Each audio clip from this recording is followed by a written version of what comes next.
I don't like being in here at night by myself.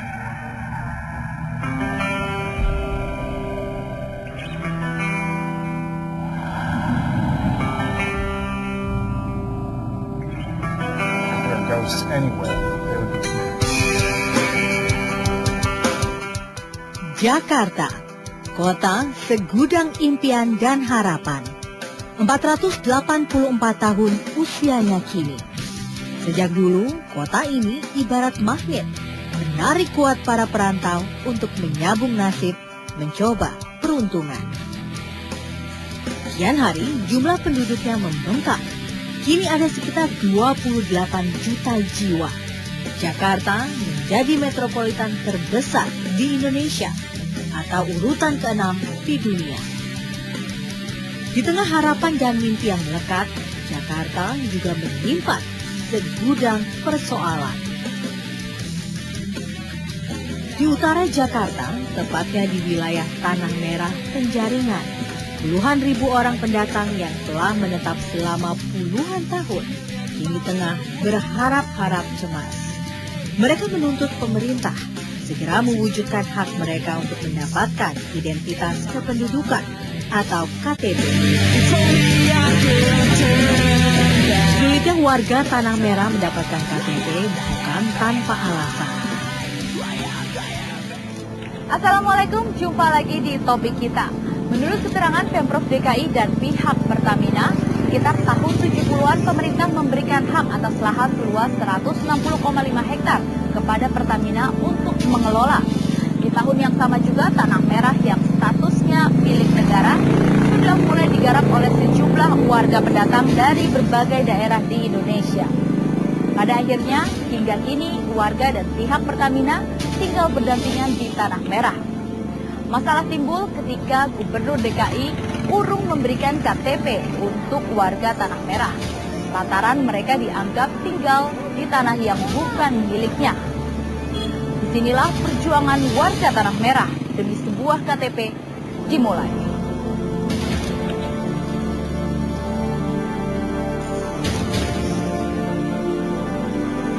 Sejak tahun 2010, unjuk rasa menuntut penerbitan KTP bagi warga Tanah Merah mulai ramai.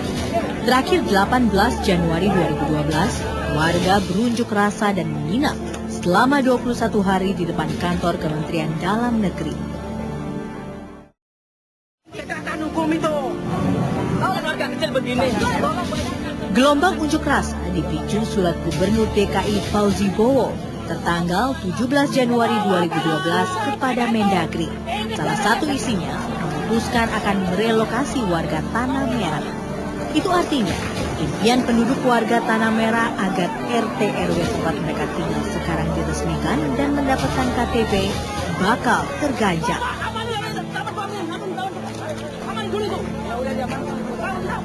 Warga berpegang pada surat edaran Mendagri tertanggal 22 Juni 2011 yang berisi imbauan penerbitan KTP elektronik bagi penduduk yang bertempat tinggal di lokasi milik orang lain, milik negara, atau milik badan usaha.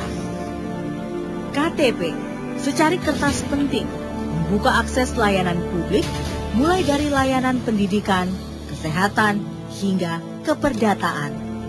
Tanpa KTP, beragam masalah bakal timbul.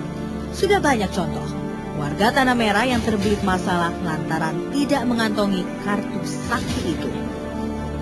Salah satunya Ibu Saroh yang tinggal di Tanah Merah sejak tahun 80-an. Malam itu ia bercerita tidak bisa memiliki KTP lantaran tak punya biaya untuk membuat KTP tembak atau menggunakan biro jasa agar dapat menumpang alamat di tempat lain. Ya udahlah, daripada antar aku nggak benar, udah ditikahin aja bawah tangan. Bawah tangan Iya. Menikah di bawah tangan bukan keinginan, tapi terpaksa. Itulah ungkapan Ibu Saroh. Ia jelas-jelas tak sanggup jika harus membayar ratusan ribu rupiah untuk membuat KTP tembak. Anak saya 7. Yang 3 udah gede, umur anak yang pertama umur 19 tahun, yang kedua 17 tahun, yang ketiga 14 tahun, yang lain-lain masih kecil-kecil. Nah yang nomor itu, yang nomor 5 tuh, Anak saya udah masuk sekolah kelas 1 SD. Cuman di 06 di Rawabada 06. Cuman itu ditanyainnya akte kakak, saya nggak punya, cuman saya minta tolonglah sama gurunya itu. Nah, kalau memang saya tahu maksudnya saya bisa ketemu sama pejabat, saya mau ngomong, kok saya nggak dibikinin nggak bisa bikin KTP, tapi sewaktu pemilu saya dipanggil harus ini nyolok.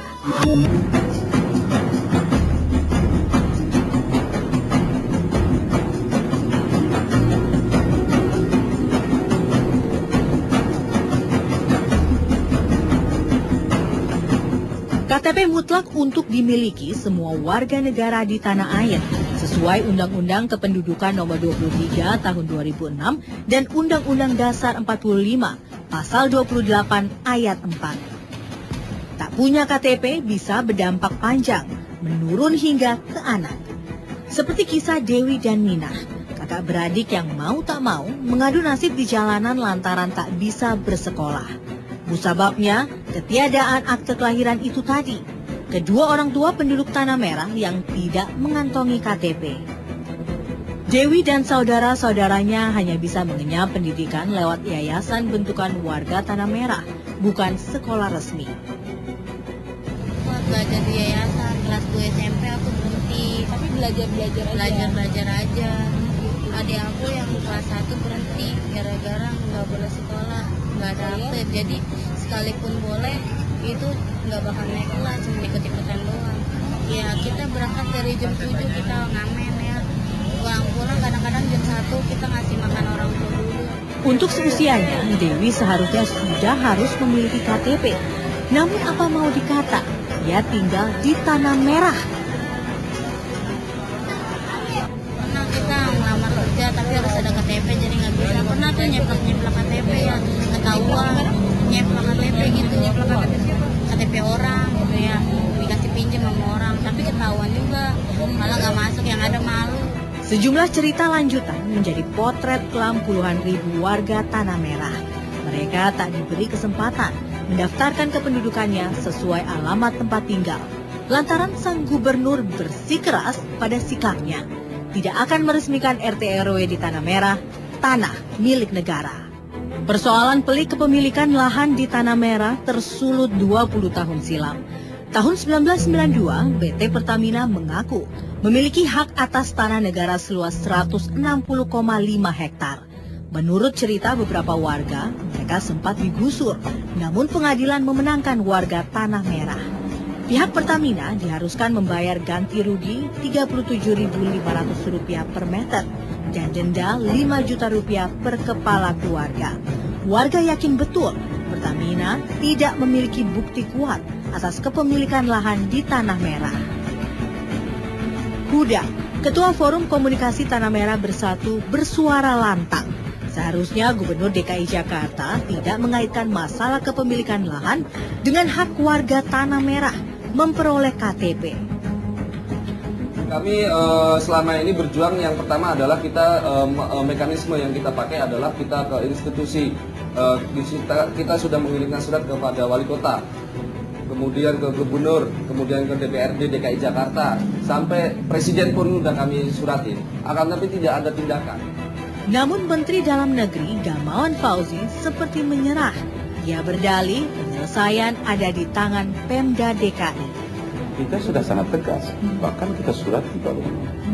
Tapi ya eksekusinya itu kan ada Pak Gubernur. Dan Pak Gubernur juga tidak, saya kira juga tidak mudah untuk memberikan izin itu karena terkait dengan kepemilikan tanah, tentang pengaturan RW, RT dan sebagainya. Gubernur Fauzi Bowo tegas-tegas menolak meresmikan perangkat RT RW di Tanah Merah. Alasan sang gubernur, tanah ini aset vital pemerintah berupa depo bahan bakar minyak yang perlu diamankan.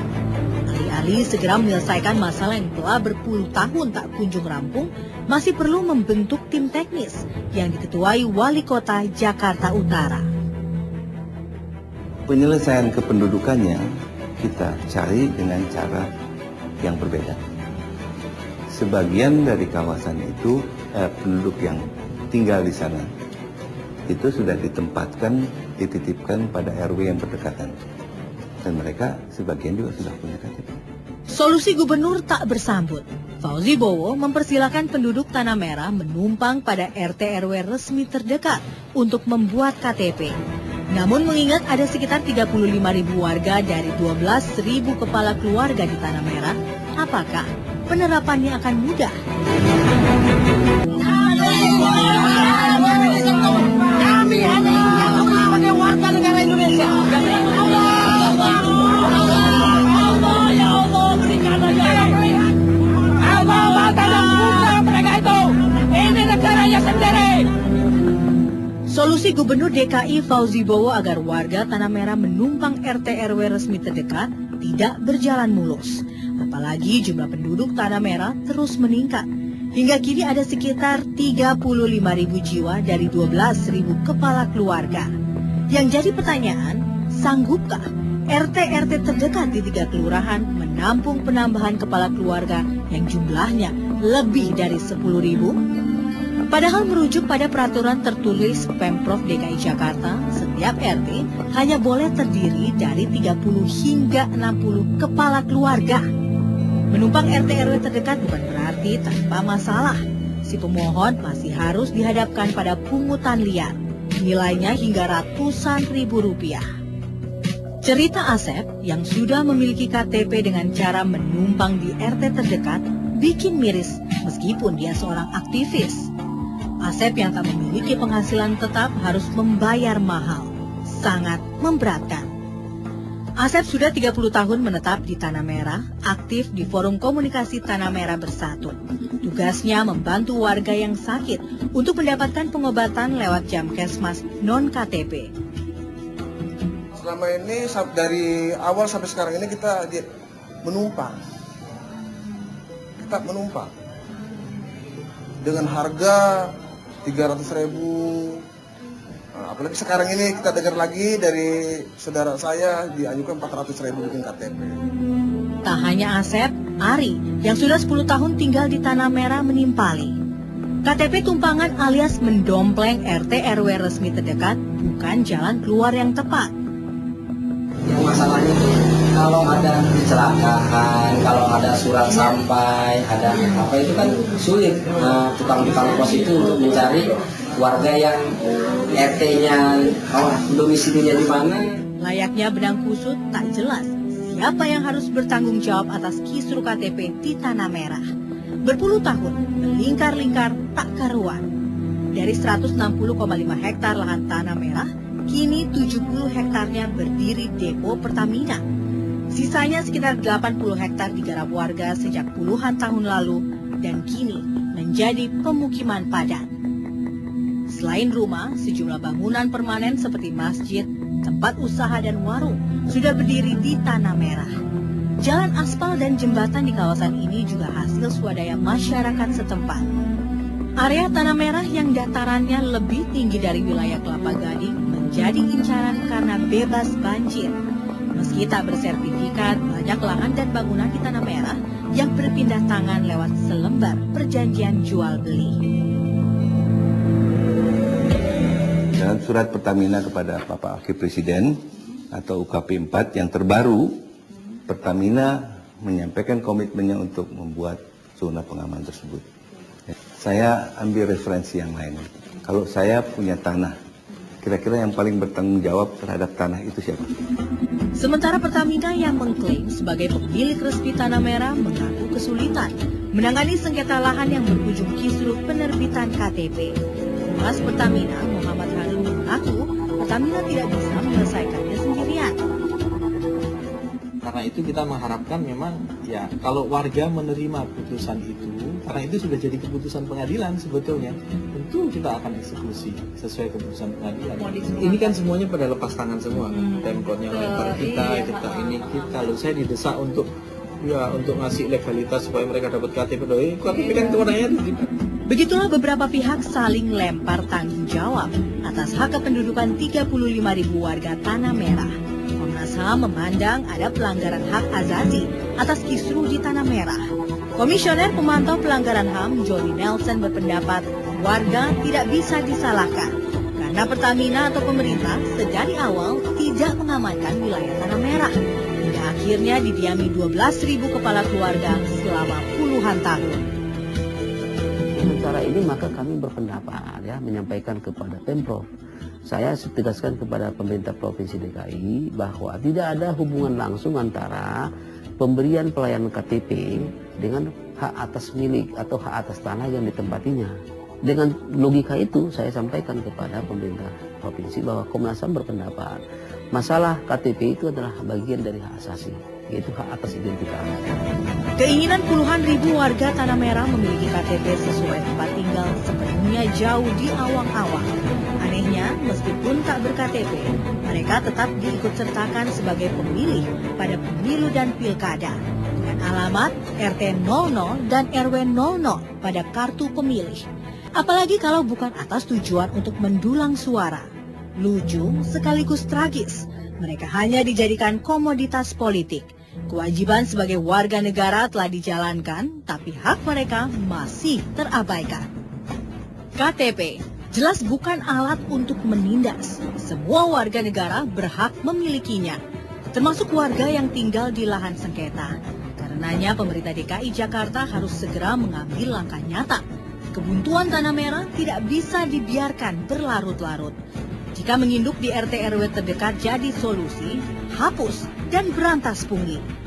Di sisi lain, jika penataan ulang dan relokasi yang dipilih, maka segera wujudkan rencana pemerintah DKI Jakarta membangun 10 tower untuk ditinggali warga Tanah Merah. Sejatinya bukan hanya warga yang memerlukan kartu tanda penduduk, justru pemerintahlah yang paling berkepentingan agar penduduknya terdata. Bukankah data kependudukan jadi syarat mutlak untuk menyusun rencana pembangunan? Sebab salah sasaran bisa jadi pemborosan. Pun tak ada negara di dunia ini yang merencanakan pembangunan tanpa mempertimbangkan jumlah dan komposisi penduduknya. Karenanya benang kusut kependudukan di Tanah Merah harus segera disudahi. Jangan sekali-kali pemerintah absen mengurus warganya.